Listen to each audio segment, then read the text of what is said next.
Venkatrao PCR Venkatrao from Vijayawada. Venkatrao garu నమస్తే అండి, మాట్లాడండి. నమస్తే అండి. నమస్తే అండి సార్ నాకు 2 రోజుల నుంచి ఫీవర్గా ఉంది సార్. కొంచెం పిసిఆర్ వాల్యూమ్. ఓకే. 2 రోజుల నుంచి ఫీవర్గా ఉంది, బాగా తల పగిలిపోయేంత తలకాయ నొప్పి ఉందన్నమాట. ఓకే. సో దానికి ఏం చేయాలి సార్? ఫీవర్ హై గ్రేడ్ ఉందా అండి? హై గ్రేడ్ ఉందండి సార్. మీరు ఇమీడియట్గా టెస్ట్ చేయించుకోండి, బికాజ్ మన దగ్గర డెంగ్యూ ఇవన్నీ కూడా ఉన్నాయి. మీరు ఒక్కసారి మాత్రం టెస్ట్ చేయించుకోండి. If it is not that virus అలాంటిది కాకపోతే then you look for the other things. Sir ఇప్పుడు ఇవాళ కూడా మా వైఫ్కి ఫీవర్ లక్షణాలు అన్నీ కనిపిస్తున్నాయి అనమాట. బిఫోర్ దాట్ వాళ్ళ వైఫ్ కూడా ఫీవర్ లక్షణం. వెంకట్రావు గారు రీసెంట్ డేస్ మీద ఏదైనా అంటే ఇటువంటిది చెరువులు, వాగులు, తీర్థయాత్రలు అక్కడ స్నానం చేయడాలు అంటే ఎక్కువ రోజులుగా వాటర్ అక్కడ స్టోర్ చేసిన దగ్గరికి వెళ్ళి స్నానాలు చేసిన సందర్భాలు ఉన్నాయా? డైరెక్ట్గా అంటే ఇది బేసిక్ మనం కేవలం బ్రెయిన్ ఈటింగ్ వైరస్ గురించి మాట్లాడుతున్నాం కాబట్టి అది ముక్కు ఒకటే ప్యాసేజ్. సో ముక్కులోకి ఆ వైరస్ వెళ్ళిందంటే వాటర్ ద్వారానే లేదా సాయిల్ ద్వారా ఇప్పుడు అంత ఈజీగా లేకపోయినా వాటర్ అయితే మెయిన్గా. సో వాటర్ దగ్గర మీరు ఏమైనా గత పాస్ట్ హిస్టరీ ఉందా? వాటర్ దగ్గరికి అలా వెళ్ళలేదండి, ఇలాగ పబ్లిక్ ప్లేసులకి అలా మన బయటికి వెళ్ళానమాట. మన సండే వాటర్ దగ్గరికి వెళ్ళారా? వాటర్ దగ్గరికి వెళ్ళలేదు, పబ్లిక్ ప్లేసులకి అలాగా బయటికి వెళ్ళాం. పబ్లిక్ ప్లేసెస్ పబ్లిక్ ప్లేసెస్కి వెళ్ళాం. సో మేబీ పబ్లిక్ ప్లేసెస్లో అంటే డైరెక్ట్గా ఇది పర్సన్ టు పర్సన్ వచ్చే అవకాశం లేదంట. డైరెక్ట్గా వెళ్తే బ్రెయిన్ ద్వారా వెళ్తుంది, అక్కడ ఇన్ఫ్లమేట్ అయిపోయి అక్కడ కొంత ఇబ్బంది ఏమో, కానీ పబ్లిక్ ద్వారా అయితే రాదు. So no need to worry, take care. So public ద్వారా ఇది వచ్చేది కాదు, డైరెక్ట్గా person to person shake hand ఇస్తేనో, గతంలో మాదిరిగా మనం మాట్లాడితే తుంపిర్లు పడినా, పక్కన వాళ్ళు గట్టిగా నవ్వినా తుమ్మినా కూడా మనం పక్కకు లేకుండా మాస్క్ వేసుకొని వెళ్ళిపోయేవారు. డైరెక్ట్గా పర్సన్ టు పర్సన్ కాదని అంటున్నారు. సో ఇలా చాలా మందికి అనుమానం వస్తుంది. ఇప్పుడు డెంగ్యూ గురించి కూడా నడుస్తుంది కాబట్టి ఇది కన్ఫర్మ్, ఇది మనం ఈ ఇష్యూ నుంచి కొత్త అనుమానం కూడా వస్తాయి పబ్లిక్కి. సో ఇది కొంతమంది బిజినెస్ క్యాచ్ రకరకాల ప్రయత్నాలు చేస్తూ ఉంటారు. వాళ్ళందరికీ ఒక వన్ స్టాప్ సొల్యూషన్ లాగా will find a solution. So ఒకరికి వాళ్ళకి బెస్టెస్ట్ డైరెక్ట్ స్పైన్ తీసుకొని ఫ్లూయిడ్ కంటే కూడా ఇంకా ఆల్టర్నేట్ సోర్స్ ఉంటుందా? ఎందుకంటే సాహసం స్పైన్ తీసుకొని ఫ్లూయిడ్ తీసుకొని రిస్కీ టు ఇప్పుడు మనకు అవైలబుల్ టెస్ట్లు ఏదైతే ఉన్నాయో, డెంగ్యూ కానీ, చికెన్ గున్యా కానీ, కోవిడ్ కానీ టెస్ట్ చేసుకోవచ్చు. దాంట్లో ఏది లేదంటే అప్పుడు then look for other things. ఒకటి సివియర్ హెడేక్ ఉంది అని ఒకటి అర్థం ఏదైతే ఉందో, అన్ని వైరల్ ఇన్ఫెక్షన్స్లో హెడేక్ ఉంటుంది. ఎస్, ఇన్ఫ్లమేషన్ అనేది బ్రెయిన్లో కూడా ఉంటుంది, బ్లడ్ వెజిల్లో కూడా ఉంటుంది. సో ఇన్ఫ్లమేషన్ వచ్చినప్పుడు క్లాట్స్ లెక్క ఫామ్ అయినప్పుడు కూడా బ్రెయిన్ ఫాగ్ అయిపోతుంది, అంటే తలనొప్పి రావడం అనేది జరుగుతుంది. సో ఎలా బేసిక్ సిమ్టమ్స్ ఉంటాయి. Brain is the main function that gives CPU లాగా మన కంప్యూటర్కి. సో అన్నికి మెసేజ్ పాస్ చేస్తుంది కాబట్టి సో బ్రెయిన్కి అది ఎఫెక్ట్ అవుతున్న తర్వాత బాడీలో ఇంకేమైనా సిమ్టమ్స్ ఉంటాయా మనం గుర్తించడానికి ఈజీగా? సో ఈ ఫిట్స్ అనేది నెక్స్ట్ కామన్గా రావడం. ఫిట్స్ ఒక్కసారి ఎనీ ఫిట్స్ వచ్చింది అంటే కూడా definitely you have to go for the spinal fluid తోటి నిర్ధారించుకోవాల్సిన అవసరం. ఈ సెన్సేషన్, ఈ ఫీలింగ్స్ ఉంటూ హెడేక్ ఇవన్నీ ఉంటూ ఫిట్స్ లాంటిది కనుక ఎఫెక్ట్ అయితే డెఫినెట్గా కొంత ఆలోచించాల్సిందే, టెస్ట్లు చేసుకోవాలి. కంపల్సరీ అడ్మిట్ అవ్వాల్సిందే, వాళ్ళు టెస్ట్ చేసుకోవాల్సిందే. సో దాంట్లో క్లియర్గా మనకు తెలిసిపోతుంది అప్పుడు. బట్ బిఫోర్ దట్ హెడేక్ కోవిడ్లో ఉంటుంది, డెంగ్యూలో ఉంటుంది, చికెన్ గున్యాలో ఉంటుంది, కామన్ కోల్డ్లో ఉంటుంది. Because of the blocks in the blood vessel. So clots అనేది ఫామ్ అవడం వల్ల ఈ బ్రెయిన్ అనేది కొద్దిగా హెడేక్ రావడం కామన్గా ఉంటుంది. ఇది న్యాచురల్ థింగ్. అంటే ఇప్పుడు ఒక నిజంగానే వచ్చింది అనుకోండి, పబ్లిక్ చాలామంది కోవిడ్ టైంలో కూడా బయటికి రాకుండా కొంత న్యాచురాలిటీ కోసం ట్రై చేశారు. So if you do want suggest some న్యాచురల్గా ఏదైనా చేయాలనుకుంటే కొంత రిలీఫ్ కోసం, సో అనుమానం ఉన్న వాళ్ళకు కూడా మనకు ఇప్పుడు కొంచెం సొల్యూషన్లో ఉంటుంది కాబట్టి ఒక న్యాచురల్ థింగ్ సజెస్ట్ చేయాలంటే ఏం చేస్తారు? There is no such suggestions అలా. ఇది ఎందుకంటే వన్స్ ఇట్ రీచెస్ ఇప్పుడు మన చేతిలో మన బయట ఉన్నదన్నప్పుడు మనం ఏమన్నా చేయగలుగుతాం, మాస్క్ పెట్టుకోనో లేకుంటే అది.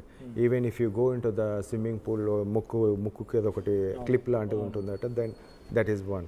But you cannot escape. ఇప్పుడు ఏదైతే ప్రోటోజో అమీబియా ఉంటుందో అది ఉన్నదంటే మనకి ఏదో విధంగానైతే మనము it will catch our. So avoid చేయడం అనేది ముఖ్యం. రానికుండా అలాంటిది ఏం లేదు, మెడిసిన్స్ లేవు, అండ్ సో స్టీమ్ ఇన్హలేషన్ అలాంటిది లేదు. బట్ హై కాన్సంట్రేషన్ కొంచెం లేదండి, హై కాన్సన్ట్రేషన్ అదేంటంటే అమీబియాసిస్ అనేది హై కాన్సన్ట్రేషన్ ఆఫ్ ఇప్పుడు సింపుల్ పదం ఇక్కడ దీంట్లో. దీన్ని ఏమంటారంటే ఆస్మోసిస్ ప్రాసెస్ మనం వాడుక భాషలో. క్లోరినేటెడ్ వాటర్లో it will die. Okay, so no to worry chlorinated వాటర్లో ఇట్ విల్ డై. క్లోరినేషన్ అందుకే చేస్తారు. క్లోరినేషన్ వాటర్ తీసుకొచ్చి మళ్ళీ స్టాగ్నేట్ చేస్తే దానిలో క్లోరిన్ ఉన్నంత వరకు ఇట్ విల్ వర్క్. ఓకే, ఒక కాలర్ ఉన్నారు, ఇమ్రాన్ ఫ్రమ్ హైదరాబాద్. ఇమ్రాన్ గారు మాట్లాడండి. హలో, నమస్కారం అండి. నమస్తే సార్, నా పేరు ఇమ్రాన్ అండి, హైదరాబాద్ నుంచి. ఓకే, హలో, రైట్ మాట్లాడండి. పీసీఆర్ కొంచెం వాల్యూమ్. రైట్ మాట్లాడండి ఇమ్రాన్ గారు. సార్ ఇది ఇప్పుడు ఇంతకుముందు కరోనా వచ్చినప్పుడు కూడా ఇంకా జాగ్రత్తలు తీసుకున్నా కానీ అది స్ప్రెడ్ అయింది కదండి. ఓకే, ఇప్పుడు ఇది కూడా ఇంకా అలానే స్ప్రెడ్ అవుతుందండి, లేకుంటే అలానే ఉండిపోద్దండి ఇది? లేదండి, ఇది స్ప్రెడ్ అయ్యే స్ప్రెడ్ అయ్యే ఛాన్సెస్ ఏముండదు. ఎందుకంటే it is water born and soil born కాబట్టి. అదైతే మనకు కోవిడ్ అయితే ఏదైతే ఉందో ఎయిర్ బార్న్ అంటే ఫాస్టర్గా ఉంటుంది. బట్ ఇది కూడా మనం స్టాగ్నెంట్ వాటర్ ఎక్కడైతే ఉంటుందో అక్కడే ఈ ప్రాబ్లమ్స్ వస్తుంటుంది. అంటే ఎపిడమిక్గా మనం చెప్పవచ్చు కేరళ అనేది ఒక ప్రాంతంలో మనం ఇవి చూస్తున్నాము.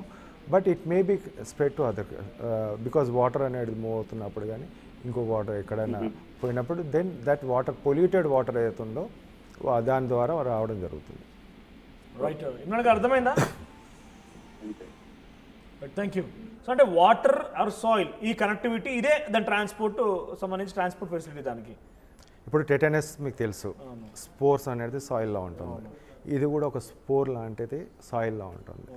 ఒక్కసారి water it comes to the water, it open ups. మంచి వాటర్, దానికి అనుకూలమైన వాటర్ వచ్చినప్పుడు ఆ బ్రేక్ అయిపోయి అది 1-2 దానిలో కూడా డివైడ్ అవుతుంది కావాల్సిన ఫుడ్ తీసుకొని. Once it enters in to the body again it will divide. So ఇదేంటంటే స్పోరే, సేమ్ లైక్ అదర్ టెటనస్ కానీ మిగతాదని అమీబియాసిస్ ఇవన్నీ కూడా దీస్ ఆర్ ఆల్ స్పోర్స్. అసలు హై టెంపరేచర్లో it will be withstand that one. High టెంపరేచర్లో కూడా విత్ స్టాండ్ అవుతుంది. మన బాడీలో హై టెంపరేచర్ ఉన్నప్పుడు ఇంకా విజృంభిస్తుంది. ఇప్పుడు once temperature high grade temperature వచ్చింది, ఫీవరిష్ ఆ టెంపరేచర్ దానికి అనుకూలంగా మార్చుకొని it will multiply in bigger way. Right, ఫీవరే వచ్చింది కదా, లేదంటే ఇన్హేలర్లు పెట్టుకుందాం, స్టీమ్ తీసుకుందాం, న్యాచురల్గా ఇంట్లో చేసుకునే హాట్ వాటర్లో పసుపు వేసుకొని కొంచెం అది స్మెల్ తీసుకున్నా కూడా కోల్డ్ పోతుంది అనుకుంటే ఈ వైరస్ మాత్రం చచ్చిపోదట. సో అది ఇంకా టెంపరేచర్ పెరిగిన కొద్దీ మల్టిప్లై అవుతూ ఉంటుంది. సో మళ్ళీ చెప్తున్నాను, ఫస్ట్ అండ్ ఫార్మోస్ట్గా మీరు వాటర్ ట్యాంక్స్ని క్లీన్ చేసుకోండి. మీరు స్టాగ్నెంట్ వాటర్ ఉన్న చోట ఈ వైరస్ అక్కడికి చేరుతుంది కాబట్టి అక్కడ నుంచి దీన్ని అరికట్టొచ్చు. తర్వాత సాయిల్ నుంచి డైరెక్ట్గా టచ్ చేసి ముక్కులో పెట్టడాలు, నీళ్ళ దగ్గరికి వెళ్ళిన దగ్గర స్టాగ్నెంట్ వాటర్ దగ్గరికి వెళ్ళి స్నానాలు చేయడాలు, ముక్కే దానికి అసలు సిస్టరైన ప్యాసేజ్. సో ముక్కు కనుక కరెక్ట్గా ఉంటే, అంటే ముక్కులో నుంచి కనుక అటువంటి స్టాగ్నెంట్ వాటర్ని, వైరస్ సోకినటువంటి ఆ వాటర్ని, వైరస్తో నిండిన వాటర్ని కనుక మనం లోపల తీసుకోకపోయినట్టయితే డెఫినెట్గా మనం దీని నుంచి బారిన తప్పించుకోవచ్చు. వాటర్ తాగినా ఏం కాదు, కడుపులోకి వెళ్ళిపోతుంది కాబట్టి బయటకు వచ్చేస్తుంది. కానీ ముక్కులోకి వెళ్ళిన డైరెక్ట్గా బ్రెయిన్కి ఎఫెక్ట్ అయిపోయి బ్రెయిన్ని తినే ప్రయత్నం చేస్తుంది. సో ఇన్ఫ్లమేట్ అంటే డైరెక్ట్గా బ్రెయిన్ లోపల ఒక ఆ పొరని చీల్చి లోపలికి వెళ్ళిపోయి అలా బ్రెయిన్ని తింటూ చంపేస్తుంది. సో అప్పటి వరకు బ్రెయిన్ మొత్తం ఫ్లూయిడ్గా మారుతుంది, కన్ఫ్యూషన్ స్టార్ట్ అవుతుంది, స్ట్రెస్ స్టార్ట్ అవుతుంది, హెడేక్ స్టార్ట్ అవుతుంది, ఫీవర్ వస్తుంది. సో ఇలా అనేక రకాల సిమ్టమ్స్ ఉంటూ ఉంటాయి. So be careful. మీ అందరికీ ఈ వైరస్ బారిన పడొద్దు అని అంటే కొన్ని ప్రికాషన్స్